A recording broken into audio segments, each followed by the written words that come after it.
This is a battlefront. A battlefront like no other in the long history of mankind's wars. This is an air front.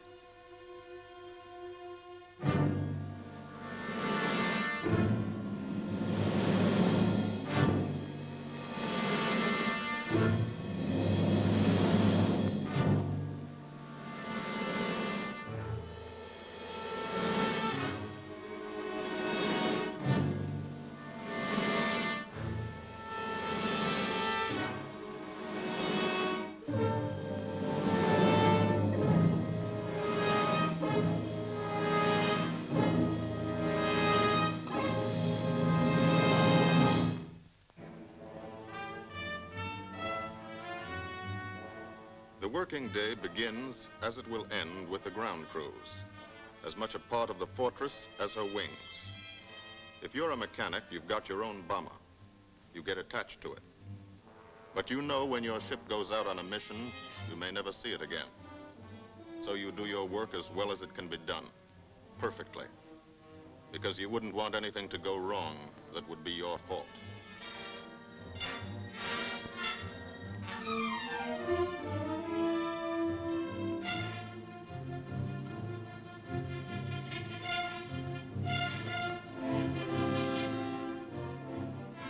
Today, the bombs will be taken from these bomb dumps somewhere in England and delivered to specific points in Wilhelmshaven, Germany.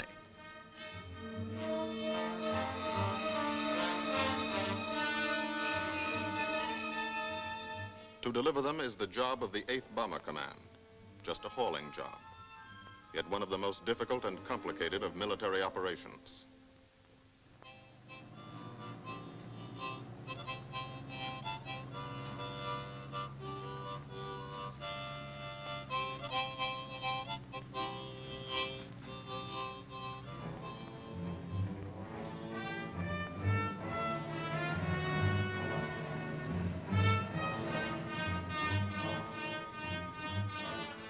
General purpose demolition bombs, impact velocity as high as 750 miles an hour, pierce 5 inches of armor plate, destroy a factory.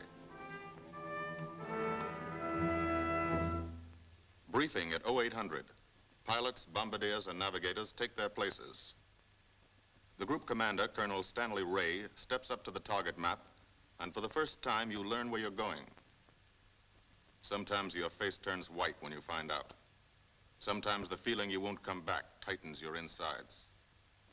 Not so long ago, you were sitting like this in a college or high school classroom, not listening too hard, perhaps even a little sleepy. But you listen here. And as you listen, you don't have time to think of yourself. Fear fades. You concentrate on the mission, type of formation, assembly point, 0 hour, route to target, weather, enemy fighters, enemy flak, route back home. If forced down in enemy territory, destroy equipment. If taken prisoner, give no information. Name, rank, and serial number. That's all.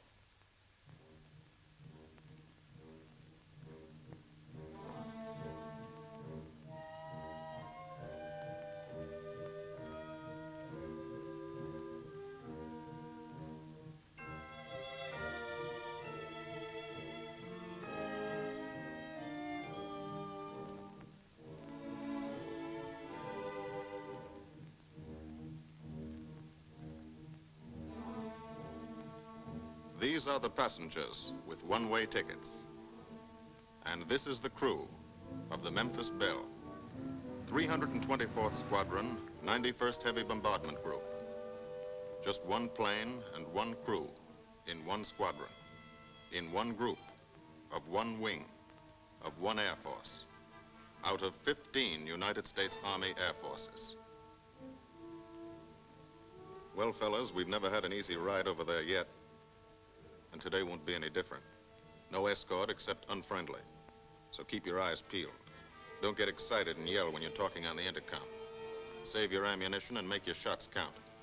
And let me know what goes on back there, Quinlan. Yes, sir. Stay on the ball, gang, and she'll bring us back like she's always done. Okay? Let's go.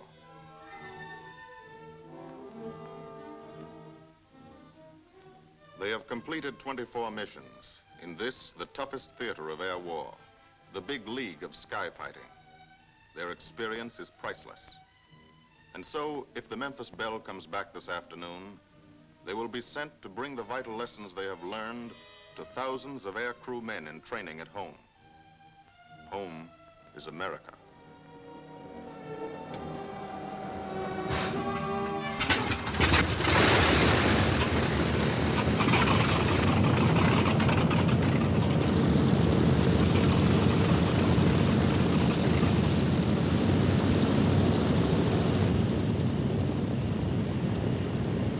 This is a battlefront, like no other in this or any war. No monster armies, no booming cannon. Only the roaring engine sound of the bombers pounding through the quiet English countryside. This is an air front.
Of the Memphis Belle leave the soil of England for the 25th time.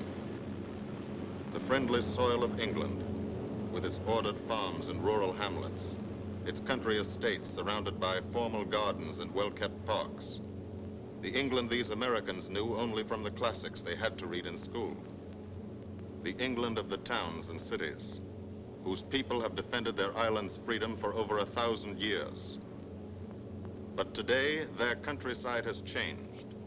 Today, their island has been converted into a gigantic bomber field, a super aircraft carrier anchored off the shores of Fortress Europe, with hangars and machine shops, with hundreds of dispersal points, perimeter tracks, and concrete runways. This is England in its 5th year of war. And this is the new battlefront, the air front, from which we seek out the enemy. Not his infantry or his artillery, not his panzer divisions, but the greater menace, the industrial heart of his nation, the foundation on which the Nazi Empire and its armies stand, the power behind the German lust for conquest.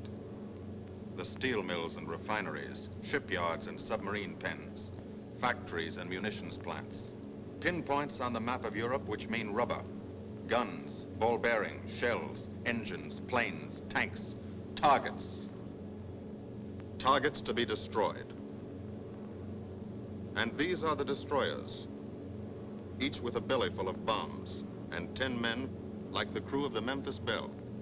Pilot Captain Robert Morgan, industrial engineer from Asheville, North Carolina. He's flown this ship across the Atlantic. The other pilot, Captain Jim Verinis, business administration student at the University of Connecticut. Radio operator and gunner, Sergeant Bob Hansen, construction worker from Spokane, Washington. Navigator, Captain Chuck Layton, chemistry student at Ohio Wesleyan. Engineer and top turret gunner, Sergeant Harold Locke from Green Bay, Wisconsin. Used to be a stevedore. Besides keeping the Belle in order, he covers the sky above. Tail gunner, Sergeant John Quinlan of Yonkers, New York. Clerked for a carpet company, but he quit December 8th, 1941. Ball turret gunner, Sergeant Cecil Scott. Pressman for a rubber company in Rahway, New Jersey. Pilot to crew, 10,000, put on oxygen. They're climbing higher now, 300 feet a minute. The strain on the planes and on the men is mounting. The rest of the crew, Bombardier Captain Vincent Evans, operated a fleet of trucks in Fort Worth, Texas. Waist gunners, on the right, Sergeant Bill Winchell, chemist for a paint company in Chicago. And on the left, Sergeant Tony Nastal, used to repair washing machines in Detroit when he was a kid. Now he's 19 and has 2 Nazi fighters, confirmed.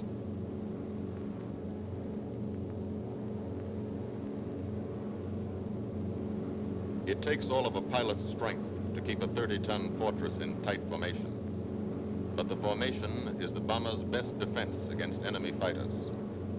The planes are deployed to uncover every gun, stepped up and down, echelon to the right and left, arranged to overcome the danger of gunners firing into friendly ships, arranged so concentrated cones of fire from the caliber 50 machine guns cover the sky for 1,000 yards in every direction.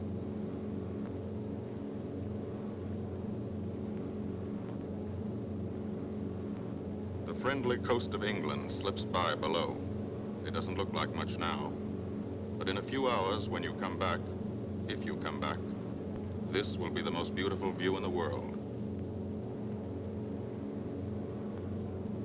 Higher and higher, climbing to reach your best operational altitude, 25,000 feet, 5 miles straight up. So high you can't be seen from the ground with the naked eye. So high that after 1 minute without oxygen, you lose consciousness. After 20 minutes, you're dead.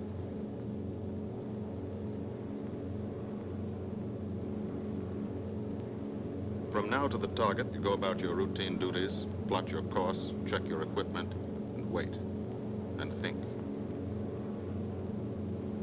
Higher and colder. Temperature 40 degrees, below zero.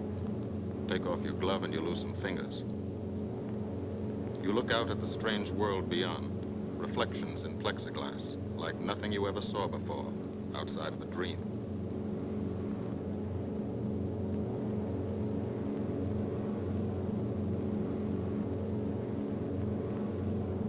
Higher and higher into the lifeless stratosphere, until the exhaust of the engines mixing with the cold, thin air condenses and streams the heavens with vapor trails.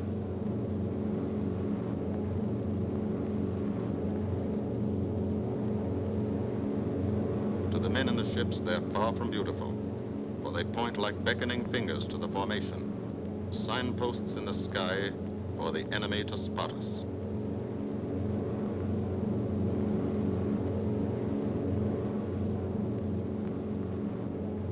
For these bombers to accomplish their mission, a plan is needed. Carefully worked out, timed to the minute. The job is to bomb Wilhelmshaven effectively and economically. The enemy is strong, skillful, determined to stop us. Here are his defenses. Airdromes, well dispersed. Each plane indicates a Stoffel or squadron of fighters. Heavy anti-aircraft, highly trained and accurate, all along the coast and defending his vital installations. Radar to warn him of our coming. Here is our plan to divide his defenses and weaken his opposition. At 13:30 hours, shortly after takeoff, 6 groups of planes will be heading toward the enemy coast from 6 directions. The Blue Force, 100 B-24 Liberator 4-engine bombers.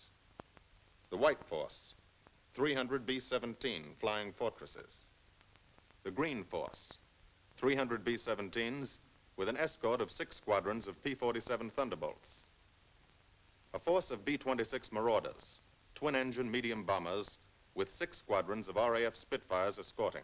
Almost 1,000 planes and over 8,000 men in the air. The enemy alerts all his aerodromes. But which is our main force? What are our targets? Where should the Nazi controllers send their fighters?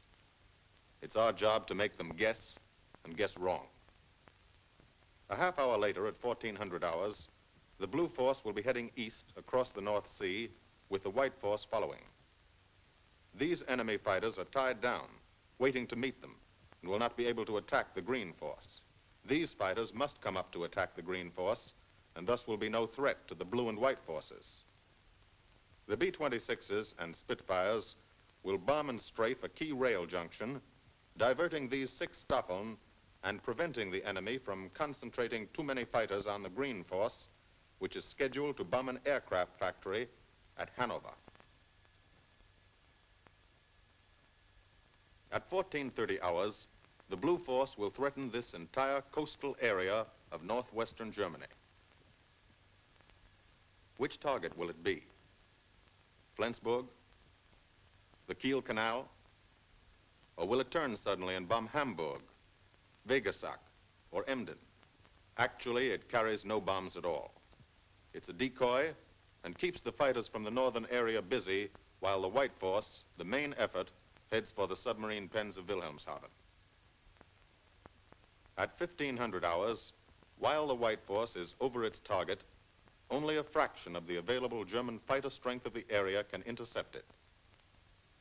Because of the Blue Force diversion and the simultaneous bombing of Hanover by the Green Force. This is the plan of battle for today, drawn up by the Combined Operations Planning Committee and approved by the Commanding General.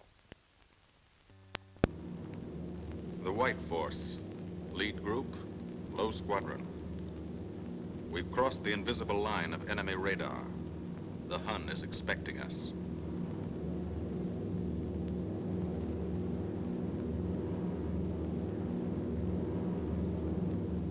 Steel helmets go on. Watchful eyes strain. Tight formations are held tighter still. Tense gunners more alert because here it comes. The enemy coast. From up here, it looks the same as any other. Houses, roads, green fields, factories, waterways. But they are the houses and fields of those who invade and oppress. They are the factories and roads of the people who twice in one generation have flooded the world with suffering. Suffering in such quantity as the history of the human race has never known. Brought torment and anguish into countless American homes. Gold stars and telegrams from the War Department.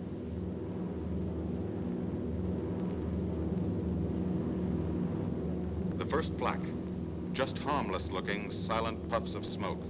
Only each puff is a shell exploding, throwing shrapnel around the sky.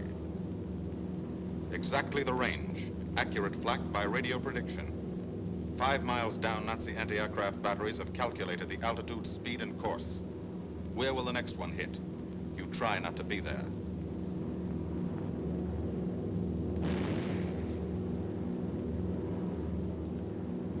The docks and submarine pens of Wilhelmshaven. Approach to the target starts. No smoke screen can protect it.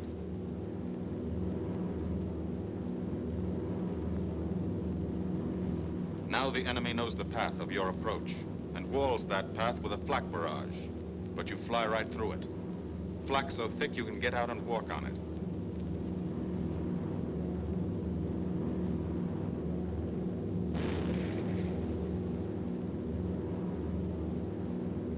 Morgan changes course every 15 seconds. Evasive action to confuse the flak batteries. Bomb sights set for correct altitude and speed. Bomb bay doors open. The bombing run begins. Pilot to bombardier. Okay, Vin, you've got it. Now Evans flies the Memphis Belle, controlling it through the bomb sight. And now we are most vulnerable. Committed to our bombing run, we can't dodge flak or fighters. Here's the first.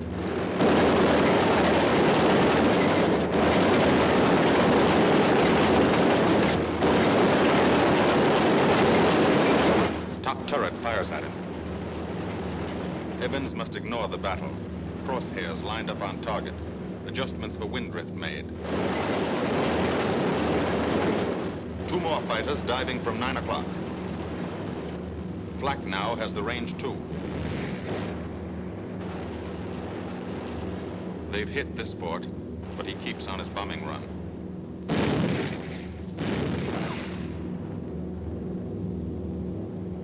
As lead bombardier, Evans's aim must be good.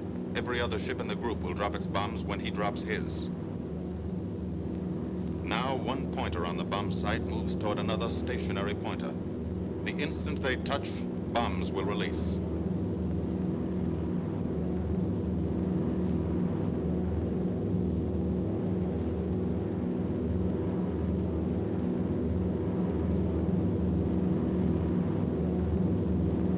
They touch. Bombs away.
The first half of the mission is over, the easy half. Now to get home.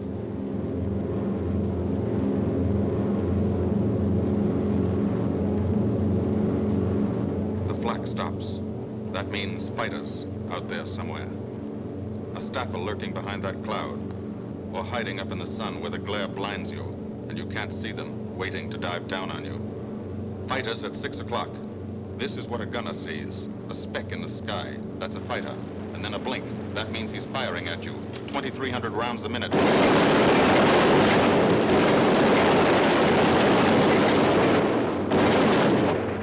In a running battle, one of the most important instruments is the interphone. There's 4 of them. 1 o'clock high. They're coming around. Watch it.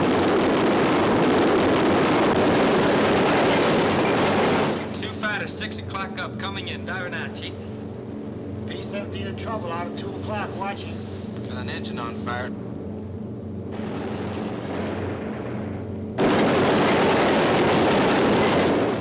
There's 2 more diving through the 94th. 3 planes, 9 o'clock, coming around.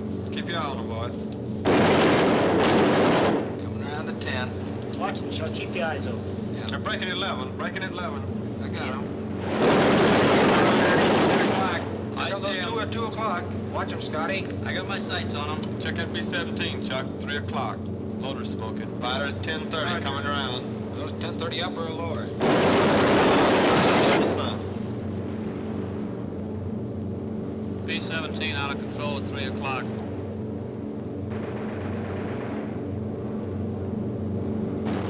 Come on, you guys, get out of that plane. Bail out. There's one. He come out of the bomb bay. Yeah, I see him. There's a tail gunner coming out. Watch out for fighters. Keep your eye on them, Bill. See any parachutes, Quinlan? 2 parachutes open, Flag Chief. at 9 o'clock. 8 men still in that B-17. Come on, Get out of there. There's 3 more shoots. Flak, 11 o'clock. Fighters, 6 o'clock. ME-109 at 3 o'clock. Keep after him, Winchell. I see him. I'm on him. Come on, use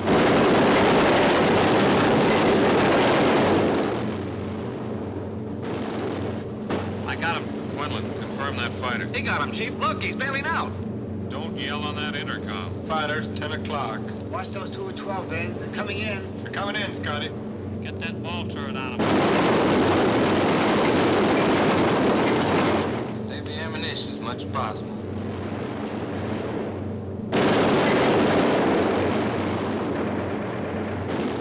Watch that fighter coming in at 3 o'clock. He's coming in a half roll. Pull her up, Chief. Pull her up. Hurry.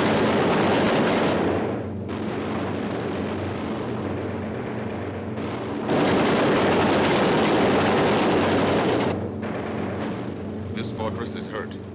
Engine on fire, losing airspeed and altitude, drifting into the flak, alone and helpless. A straggler. In a minute, Nazi fighters will swarm in like buzzards for the kill. You can watch, but you can't go down to help. You keep your formation.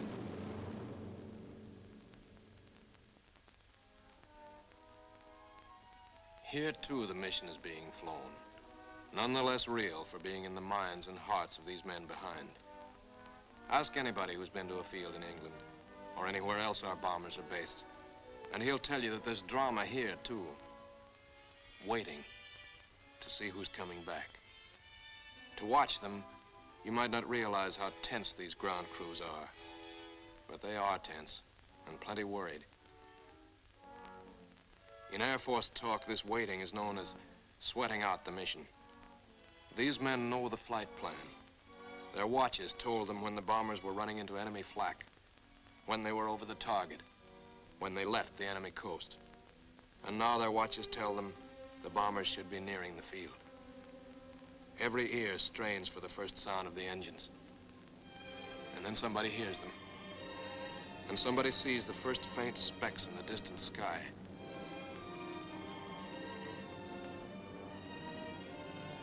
Every face turns to see and count. The watchers try to read the numbers on the ships. These planes have priority to land first. The colored flares mean wounded aboard. In the hospital window, these watching men know what that means. They know what it feels like to lie on a bouncing fortress floor for hundreds of miles through the frozen stratosphere in great pain, with the other men in your crew fighting to keep you alive until they hit the field. The field. Home. It'll be okay then, because there'll be medical care. The best, as soon as the wheels of your plane stop rolling.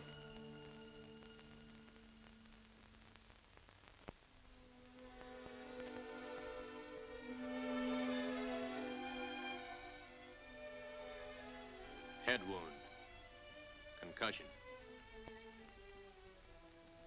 20mm cannon shell exploded in his radio compartment. Shock. Internal injuries. He'll be all right, though. Flak burst scattered flying shrapnel. He's full of steel splinters. This pilot's leg is not a pretty sight. Neither are the docks at Wilhelmshaven. These men will all get the Purple Heart. And this man, too, posthumously.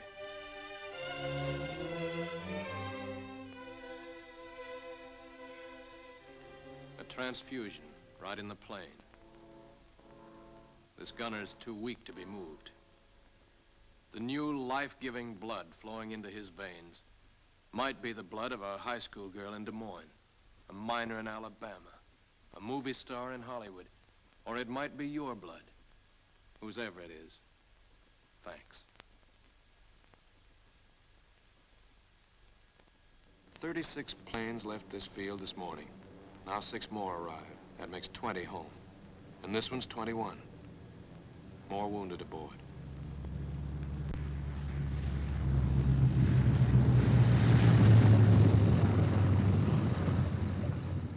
"22, coming in with his left inboard engine dead.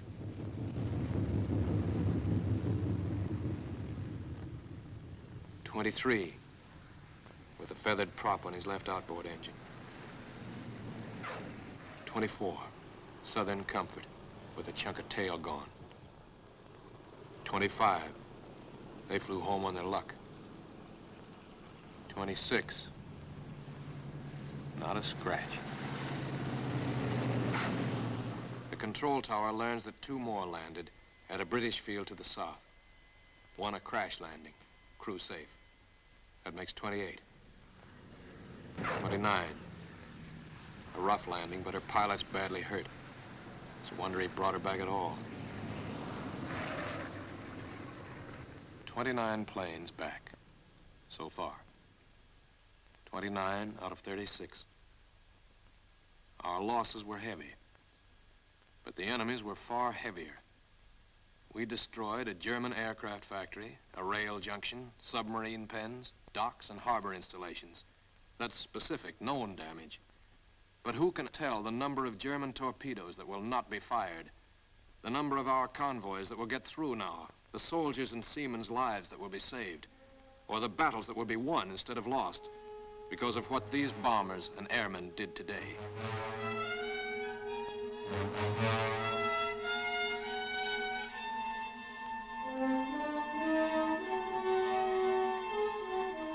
Pilot and tail gunner. They can laugh now. Fire on the inboard engine did this. Flames streaked back and burned the stabilizer, too. Another crew luck brought back.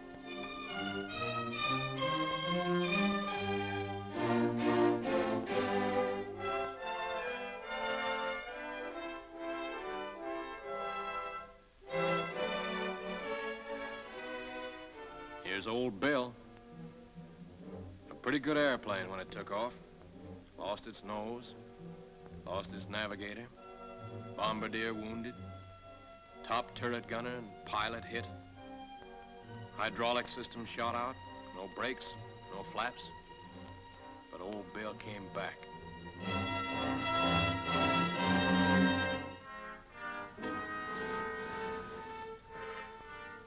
Now, among the returned crew members, talk flows like a river, talking out every detail of the mission.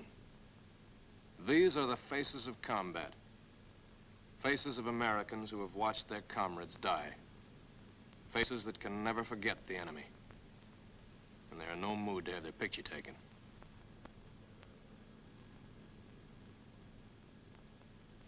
In the control tower, Colonel Wray, the group CO, is still watching and waiting. And then he spots the last flight. 3 more planes. And one of them is the ship everyone has been pulling for. The Memphis Belle. The last few miles of this trip have been a joyride. The strain is over. They can leave their guns now. Now they know they're going to go home. To Spokane, Green Bay, Asheville, Detroit, Chicago, Fort Worth, and Yonkers.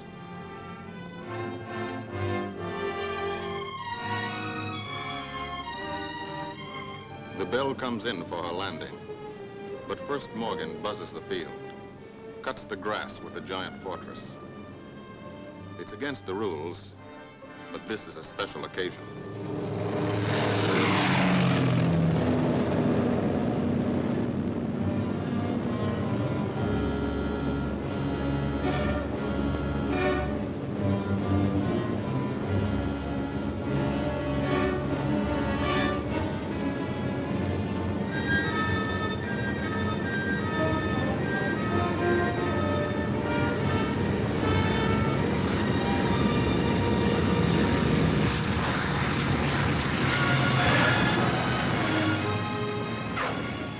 Of the Memphis Belle come back to the soil of England for the 25th time.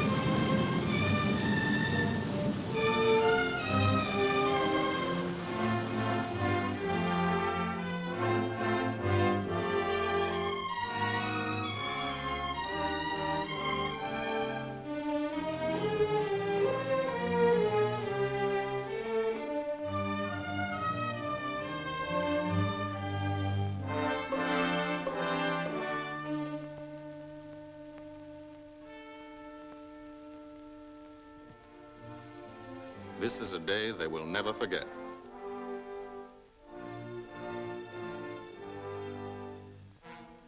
Another great day soon after, Brigadier General Hansel visited the field and presented the Distinguished Flying Cross to every member of the crew.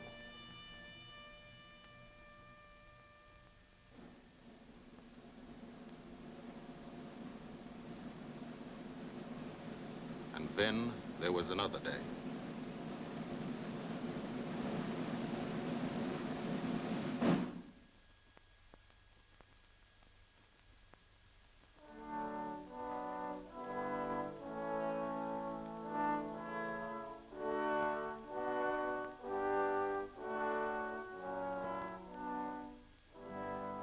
Their Majesties, the King and Queen of England.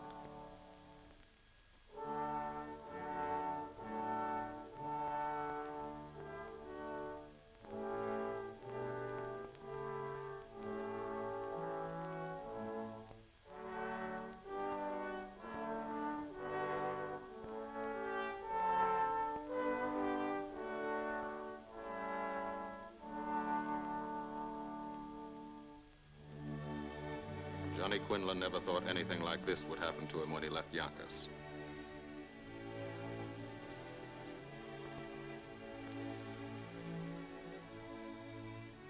The ground crew were a little self-conscious about being dressed in fatigues, but the Queen thought they were very nice.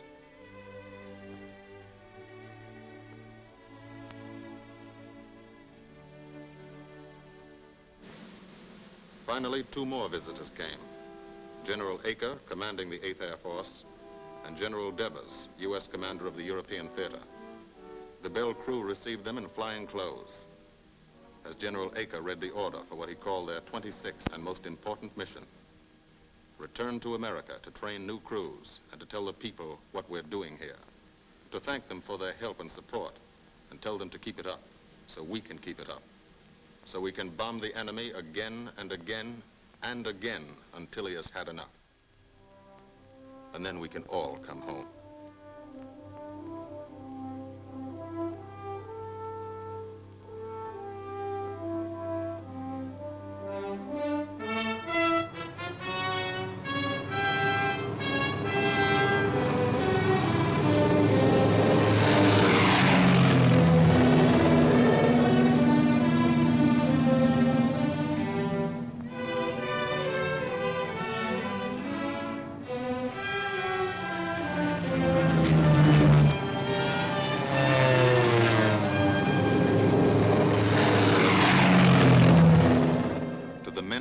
Air Force, who are now flying deep into Germany, bringing destruction to targets almost 1,000 miles from their bases. Destruction like this. And who have never once been turned back by the enemy. To those men, this film is gratefully dedicated.